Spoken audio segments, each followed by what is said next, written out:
চলচ্চিত্রের দুইটা অংশ আছে, এর নির্মাণের অংশ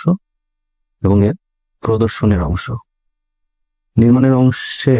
আমরা চলচ্চিত্রের আর্টকে দেখতে পাই, মানে আর্টের বিকাশকে দেখতে পাই বা আর্টের প্রয়োগকে দেখতে পাই। যখন এটা একটা ফিনিশড প্রোডাক্ট হয়ে যায় তখন সেটা একটা বাণিজ্যিক প্রোডাক্ট হয়ে যায়, যেটা চলচ্চিত্র নির্মাণের সময় আমাদের মাথায় থাকে না, যে কারণে বা এই গুরুত্বটা আমরা বুঝতে পারি নাই, বাণিজ্যিক দিকটায় আমাদের প্রফেশনালিজম গড়ে ওঠে নাই। তো নির্মাণের জন্য, চলচ্চিত্র নির্মাণের জন্য যেমন একজন পরিচালককে তৈরি করা, স্ক্রিপ্ট রাইটার তৈরি করা, সিনেমাটোগ্রাফার তৈরি করা, তারপরে সঙ্গীত পরিচালক তৈরি করা, এরকম বিভিন্ন মানুষদেরকে তৈরি করা যেমন জরুরি, ঠিক একইভাবে একটা চলচ্চিত্র নির্মিত হওয়ার পরে সেই চলচ্চিত্রকে কিভাবে দর্শকের কাছে পৌঁছায় দেওয়া সম্ভব হয়,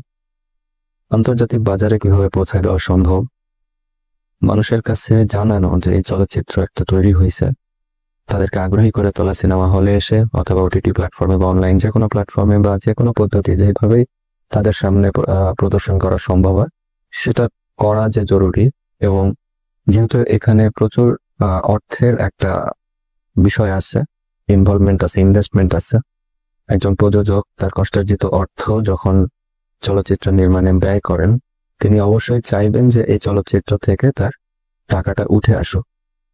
সেটা যদি উঠে না আসে তাহলে সে পরবর্তী চলচ্চিত্র নির্মাণে উৎসাহী হবে না, যে কারণে ফিল্ম ডিস্ট্রিবিউশন, ফিল্ম মার্কেটিং বা ফিল্ম বিজনেস, এখানে এক ধরনের প্রফেশনালিজম গড়ে তোলা প্রয়োজন, যেটার জন্য চলচ্চিত্র শিক্ষার প্রয়োজন আছে।